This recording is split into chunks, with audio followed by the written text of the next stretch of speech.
Just, be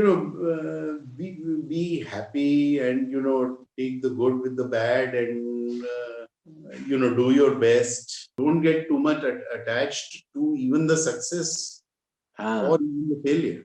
Yeah, so, I think most important thing is to think, very positive.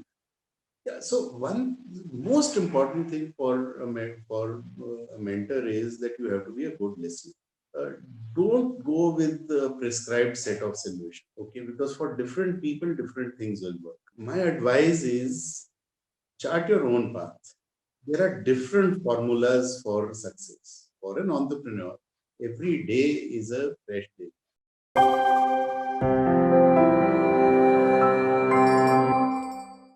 so today we have with us Pradeep Gupta, and Pradeep is the chairman of Cybermedia Group, the specialty media house with brands like DataQuest, PC Quest, Voice and Data, Dare, CIOL, Global Services, etc. Pradeep was conferred the National Entrepreneurship Award as the best mentor by Ministry of Skill Development and Entrepreneurship, Government of India. Pradeep is the chief mentor of Electropreneur Park, Delhi and Bhubaneswar. And Pradeep is an angel investor and has mentored over 250 startups. He's the co-founder of Indian Angel Network, Asia's largest angel network. Pradeep was a global trustee of TIE, the world's largest entrepreneurial ecosystem. He chairs the alumni trust Ivy Cap Ventures, and Pradeep was the GP lead partner of India's first angel fund, Infinity Ventures. And he was on the board of UTI AMC. He has been the past president of Pan IIT India and Association of Indian Magazines. He has also been on board of IIT Mandi, Indian Newspaper Society, IIT Delhi Incubator, IIM Calcutta Innovation Park, Lemon Tree Hotels, etc. He is recipient of Distinguished Alumni Award of IIT Delhi as well as IIM Calcutta and the Helen Keller Award for working in the disability sector. So Pradeep is an engineer from IIT Delhi from pass out 1975 and an MBA from IIM Calcutta 1977. In fact, I realized he was one of the very few people who joined a startup from campus in 1977, HCL, and later started on his own in 1980. So 40 years back. Now we see all the startups, etc. regularly, but 40 years back taking that call is very inspiring. So thank you, Pradeep, for joining us. It's a pleasure. It's really a pleasure for me. And as I discussed with you, this show is focused on learning through stories, kisse kahani and real life stories. And I think looking at your experience and having mentored so many people, I'm sure there would be many stories you will have, and we would like you to share them. So tell us a bit about your personal life journey beyond all these, professional journeys. So the personal life journey is actually very, very much in line with, the corporate journey as well. So, for example, school in Delhi, college in Delhi, then after that, post graduation in Calcutta, and then after that, worked in Calcutta for 2 years. So 5 years I did spend in Calcutta. Then I came back to Delhi, became an entrepreneur, started the magazines, got married around the same time in 82. Mm-hmm. Um, I have two children, both married, and I have one grandson who is the joy of my life currently. So Mm-hmm. he stays with us. So it's really wonderful having him around. That is the sort of life journey that. So what I would like you to describe that, from the outside, you see a person who has done so many things, mentored so many people. So you see the tree and fruit from the outside. I would like you to throw some light on the soil and root behind this tree and fruit and person behind the persona, and how has your inner thoughts, narratives and values worked for you? So, there have been happy instances that have, sort of shaped this direction. So first, the thing that I would like to talk about is that, I go back to, I think it was 1971, Mm-hmm. that the IIT came down in the morning and saw that on the notice board, there was a thing saying that, do you want to become a student programmer? This was from one of the professors at IIT Delhi. Okay. To become a student programmer, I will be taking a quiz on such and such date and such time. Hmm. And thought it would be a good idea to go for that. Went and he conducted a IQ test, selected about 12 of us. 6 dropped out in the first few months. 6 of us continued with him. This is Professor PCP Bhatt. Sir PCP Bhatt started the student programmer scheme at IIT Delhi. Mind you, I'm talking about 1971. 1971. We've So not heard of programming that time actually. My question is, what made you apply? so Delhi had 4 computers at that time. Okay. Okay, so one was at IIT Delhi, and there Okay. were 3 others. So that is the kind of a situation that I'm talking about. Yes. There was no computer sciences as a course, right? I was doing my electrical engineering. Hmm. It sounded interesting. It was sounded exciting, and Professor Bhatt really, by the way, he made it very clear there were no credits for it, but it was done in a real Guru Shishya kind of a tradition. Hmm. Uh, used to sort of, even on the weekends, we would go to his house. Of course, the attraction was to have dokla, homemade dokla, that, so, Huh. but, but essentially, got into computers when computers were just starting up in India. I can imagine 4 computers in Delhi and 1 computer was in IT, and you wanted to work on it and learn about it. And the other thing I'm noticing is that maybe he actually maybe instilled that mentorship style. There is no return. I'm not promising you any return, no credit, and yet maybe Absolutely. to test your passion or something. Absolutely. Hmm. And, so then what happened was that we started assisting the people who were running the computers. So, operating a computer. These were giant computers at that time, Hmm. large tape drives and so on. Those are the kind of machines that I'm talking about. It was an ICL machine that was there and there was a strike at IIT Okay. of the class 3 and class 4 employees. Okay. So for almost about, I think it was 2, 3 weeks, You we were the student backup. programmers actually ran the entire setup because, there was nobody, the computer operators were not coming. So we were the guys who actually ran that entire setup for about 2, 3 weeks. I still remember we got 7 rupees a day for it, which was big money at that time, because you are from IIT Delhi, so you would know. But in 70s, our mess bill for the entire month used to be 90 rupees. So 7 rupees a day was good money. That got me into information technology. Consequently, year 4 most of year 4 and 5, it was 5-year Yeah. engineering at that time. Hmm. So most of the electives that one took were to do with information technology and so on. And so therefore, I got my degree as electrical engineer, but with a whole lot of computer-based stuff there. Then moved over to IMCAL, and IMCAL had just shifted its campus to Joka. So we actually moved back in terms of technology because Hmm. because they had one of those unit record machines there where you actually had to wire the panels to Okay. write a program. So instead of taking a step forward, we actually moved a step backward when we went to IMC Hmm. because we had moved to the new campus. They had ordered the machines. The machines had not come in till that time. They came only towards the time when I was passing out. Okay. That was the time when those the Wang machines came, and those are really beautiful machines that came in around that time. But essentially, we moved back. But it also gave an opportunity to really understand not just the software but the hardware and Hmm.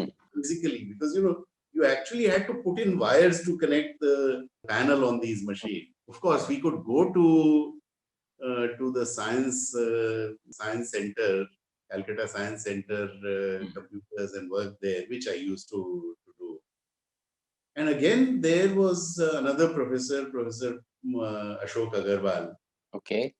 who was in a way the mentor. I took his electives, which are to do with systems analysis and design and so on. So, learned the entire processes around that.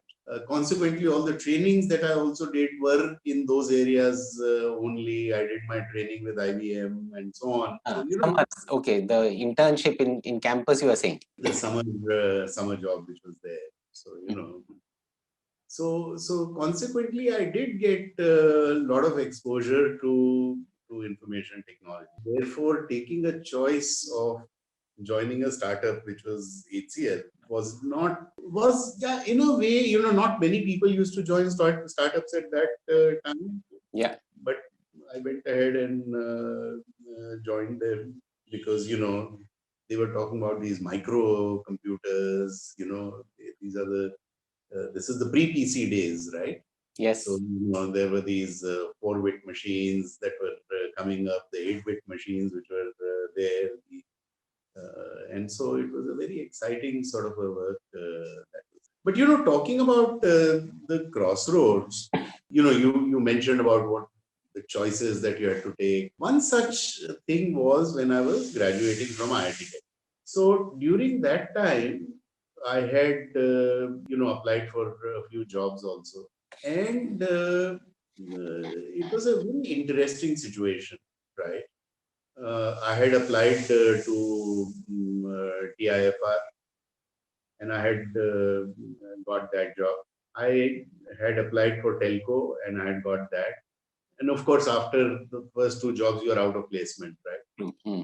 Your telco was what is Tata Motors now, right? Yes. And I had applied for foreign universities, and I had got admission at one of the UCs, and I had got admission in IMCAP.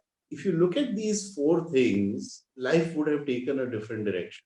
I'm sure I would have done well in whichever path I would have chosen. Mm.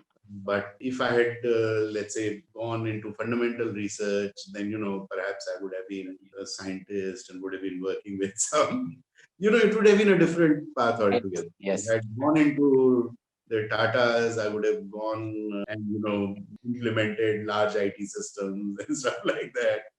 And of course, had I gone to the US, perhaps I would have been a Silicon Valley startup or whatever. Don't know what would have happened. And so that was yet another direction that life took. So very often you do have these kind of things which come in your life, which sort of determine what is the choices determine what is the direction that your life will take. So one question for you is, what have been your core values and your philosophy as you led through your life? So leadership philosophy and core values, and where did they get built? So, I mean, I don't believe in adjectives. Okay.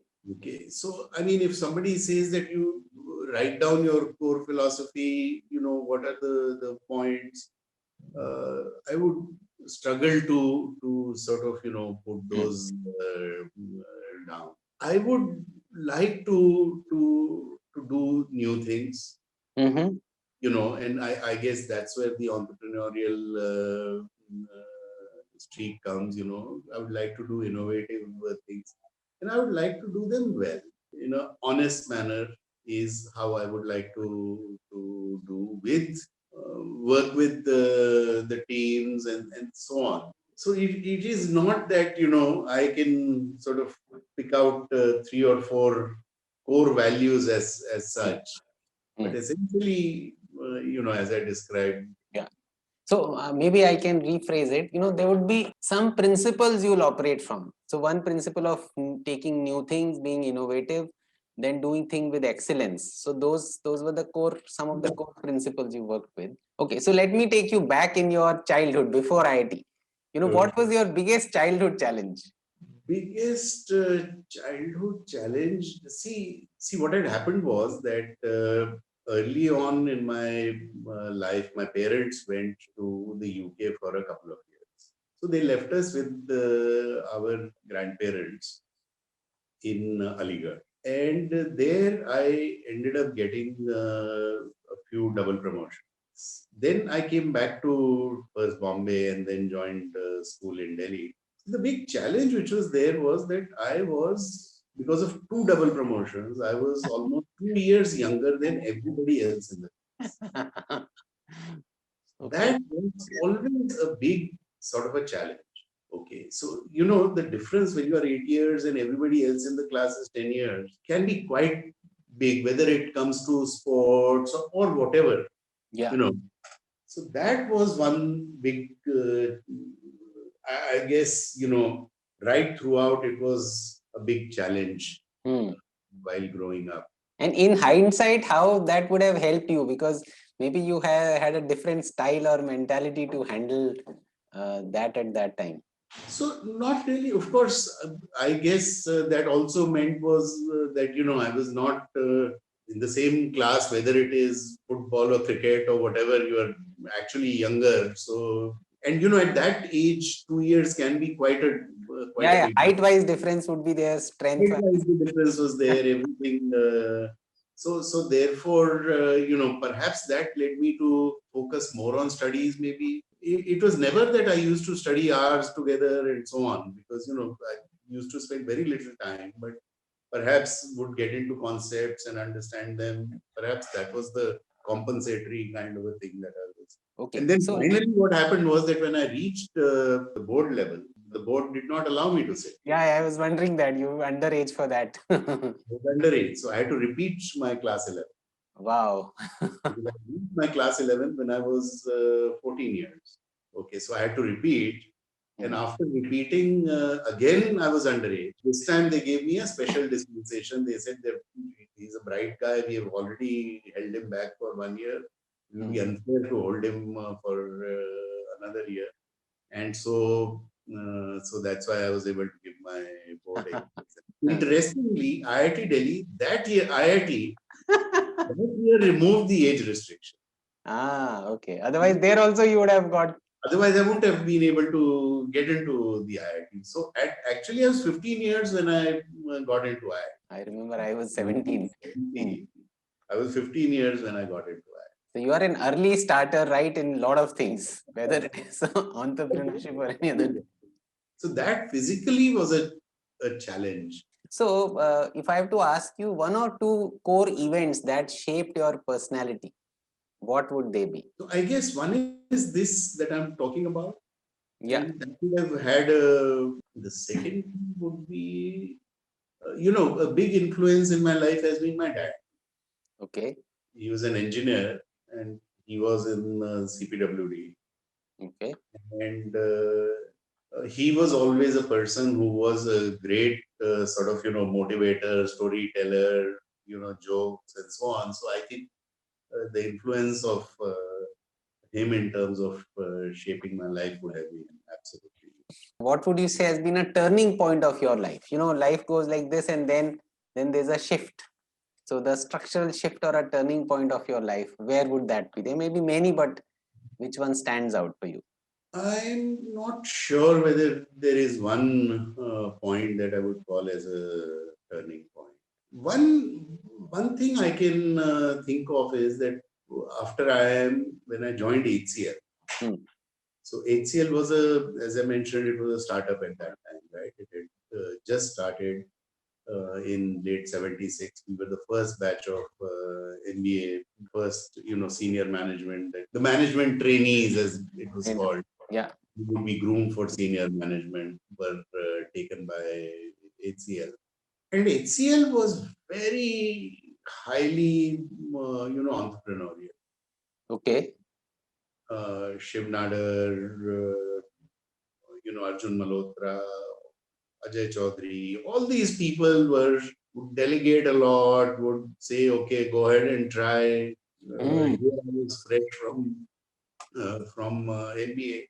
I was posted to Calcutta and I was told that, you are in charge of all software to be developed in the Eastern region.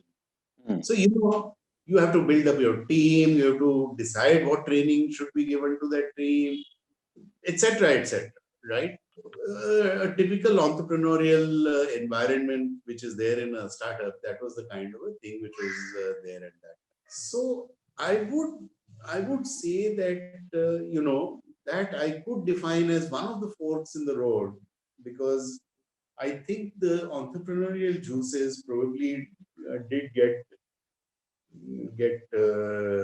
flowing at HCL. Hmm. I think as I'm hearing you, one side was the passion for IT that got fueled right from IIT and continues and allowed you to probably take HCL jump. And this early age empowerment would Correct. have, I think the joy you would have felt in being empowered is then you have been distributing it forever. That's right. So I think, see, the entrepreneur journeys and so many entrepreneurs you mentored also, and it is full of failure, setback, and rejections.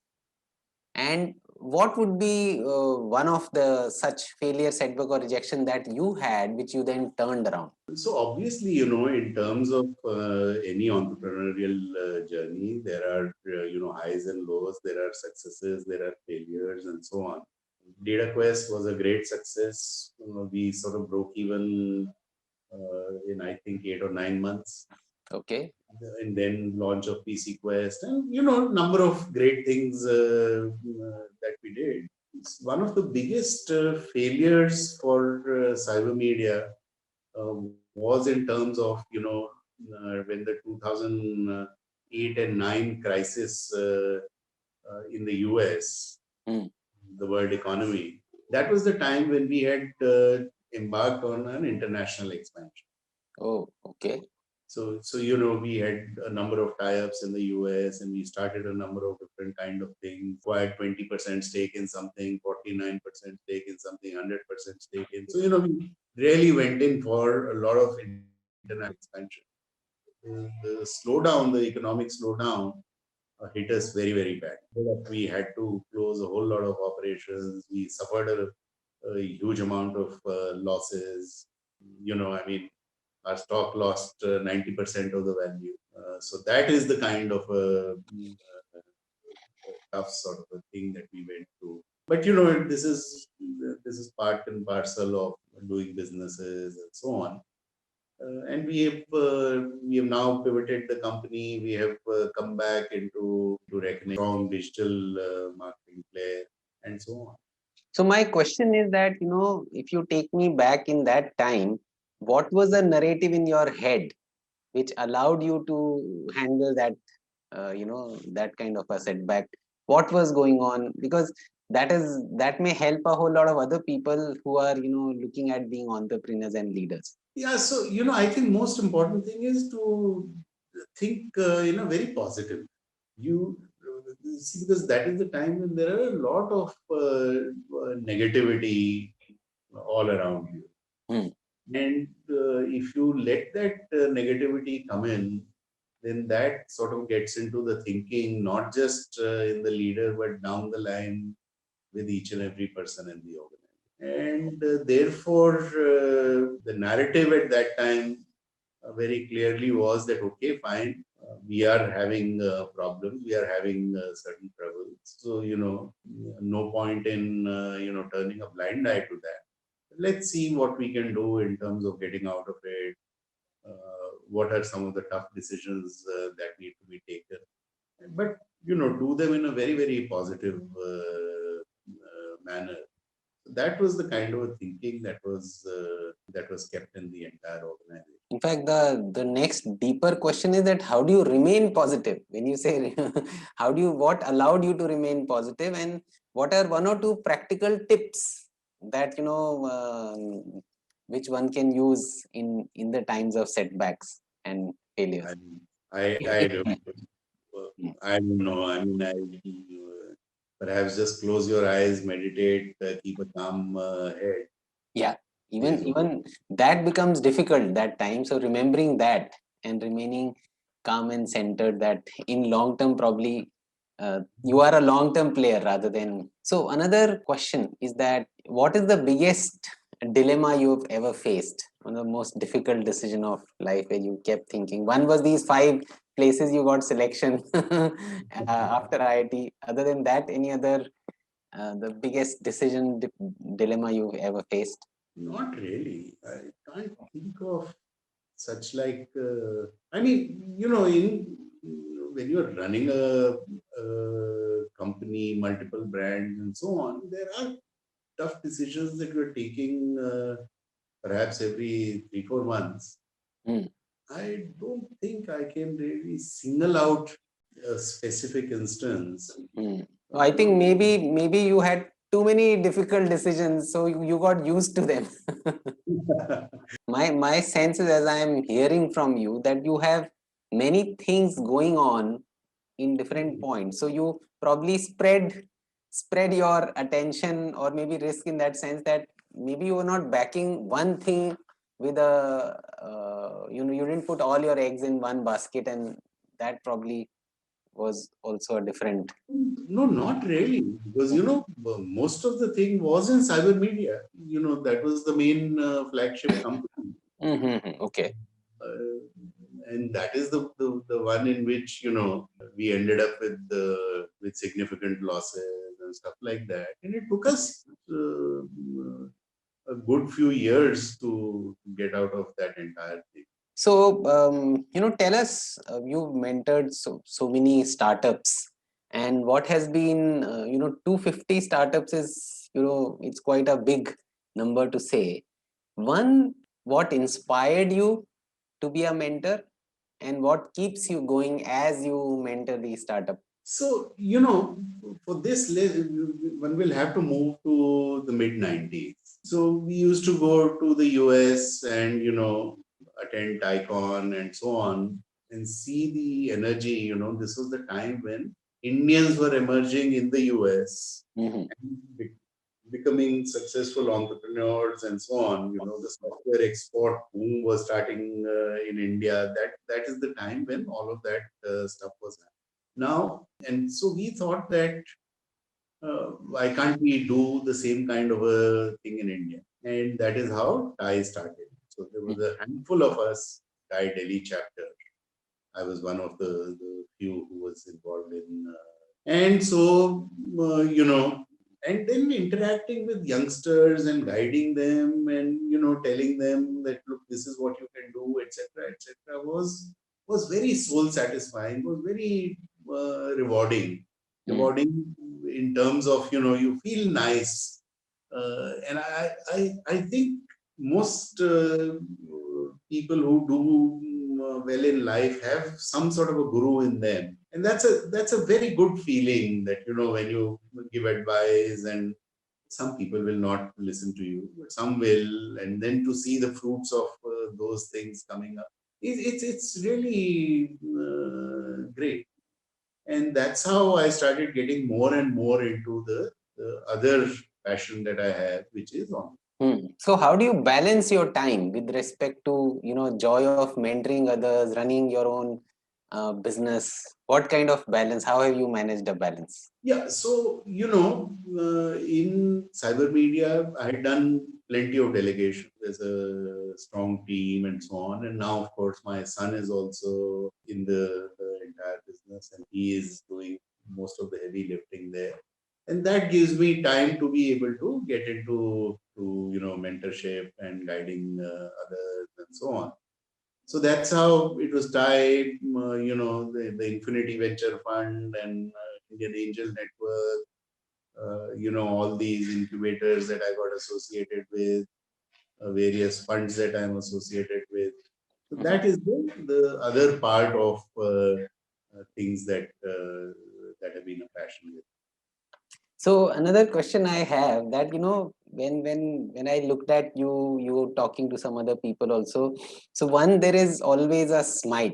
That smile shows up, and also a lot of youth. So what is the secret behind feeling that? I can see it from outside. I don't know what would you say from inside, but from outside I feel a lot of energy in you at with even these 40 years of more years of experience. So from where does that come from? Where do you derive that from? Just be happy, and take the good with the bad, and do your best. I guess those are some of the things that I think my hypothesis is two more things. Is one is because you are mentoring, contributing to a lot of people. I think that joy, as you mentioned, and perhaps. maybe maybe being with a lot of younger crowd, because most of these startups would be, of a particular age and doing new things. So maybe it keeps you an explorer and new at heart all the time, but it shows up on your face is what I would like to Nice. mention. And anything which you say which has kept you anchored in turbulent times, because you've seen lots of turbulent times, I would guess. So what keeps you anchored when something happens? So as I said that, which companies have had turbulent time? Infosys, when they did their IPO, it almost devolved. Yes, I remember. Inam had to take over. Yeah, yeah. So, these things happen in business, and therefore you need to take them in your stride. You should not get too attached to Yes. that. So I guess detachment is on both sides. Don't get too much attached to even the success or even the failure. Okay. So those are the sort of things that that will happen in life. So perhaps a little bit of detachment is always good. So do you have any unusual activity or hobby that you love and regularly do? Yeah, so bridge and crossword. Okay. So, I do at least one crossword every day. Okay. Okay. And I do the statesman crossword, which comes from the independent, they have a tie-up with the independent of UK. So it is the toughest crossword in India. So Okay. that is the one that I like to do every day. Yeah. And especially post-lockdown, we are now, every day I play bridge from 9 to 11 online. Yeah. Few friends who are already always available out of this group of friends. And so we have bridge every evening from 9 to 11. So is there any other ritual that you follow over the years that has helped you? And this bridge thing also is now, it's only during the lockdown that we sort of made it into a regular kind of a thing. But otherwise, And so I think after having experimented, explored, and done so many things, and also seeing more than 250 startups, and many of them would have really blossomed. And so now, what keeps you going, and what do you look forward in life now? this mentoring is something that continues even now. The Electropreneur Park, the EP, all startups are being mentored by me. So, in fact, today in the afternoon, I have 1 hour session with one of the incubators of EP, which is making products for the defense sector. Will help them guide through the entire process today. So, I continue doing that. As I mentioned, my son is now more involved in the business now. So I'm spending more time in terms of, doing mentorship and other things. So I have another question, that a lot of people who would be watching these videos would also be, themselves successful leaders. So now Right. give me a narrative of a mentor's mind. You've been a mentor for a long time. So what is your narrative when someone comes up to you, or someone has been regularly coming up to you? What is your narrative? What is your intention? Normally, how does that framework work for you? Yeah. So one most important thing for a mentor is that you have to be a good listener. Number one. Number two, uh, don't go with the prescribed set of solutions. Okay, because for different people, different things will work.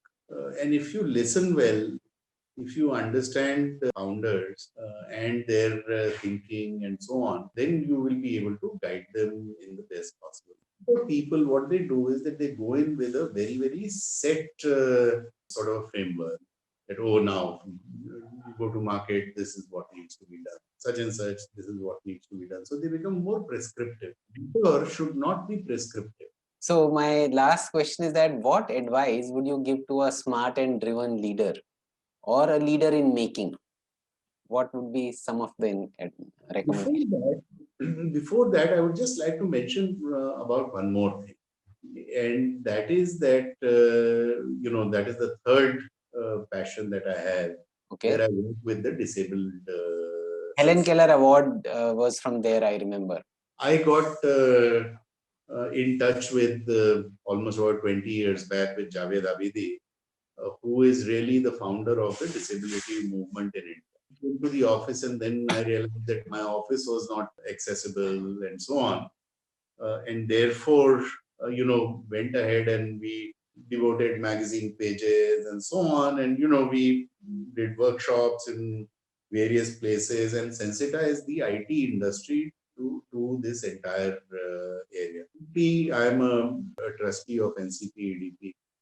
And I think this is one sector which is really neglected in India. There are very, very large numbers of people who are disabled. Almost somewhere around 8% of India has some variety of disability or the other. And the disabled don't need your pity, They don't need pity, exactly. right? Which is what most people do. What they need is equal opportunities. And if opportunities are given and the right set of tools are given, they can really do very, very well. That is the kind of a thing that one needs to do. So I continuously keep on trying to work in that area. So one question with you is that I think that is also an unusual part of the journey, is that Javed came to your office and you had some realization. So in these few years, as you work towards this cause, how have you changed? What has changed in you while doing this? Yeah, so more sensitivity to this entire issue, and therefore, what then we started doing at NCPDP. I'm glad that Javed gave me an opportunity to associate with that entire movement. And what we started doing was that we said that you need to do fundamental changes. Okay. Fundamental changes in the sense that I'll give you an example. Accessibility of buildings, right? Yes. If buildings are not accessible, then disabled find it very difficult to move around.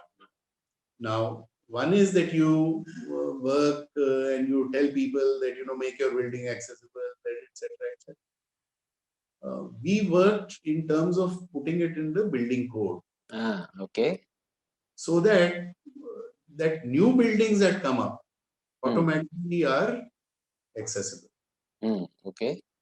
Right. So if you can change the guidelines of what should be there in an elevator so that disabled can press the right buttons and different kind of disability. And the idea is not to change one elevator or build one ramp in a building. But if you can put that in the building code, then fundamentally you end up changing. So that is the kind of a stuff that we are working on. Can we make websites accessible? I actually think that maybe from your childhood you got trained in fundamentals. Like even IMC, you said we were connecting wires, so fundamentally what was going inside the computer, by what we imagine and assume automatic.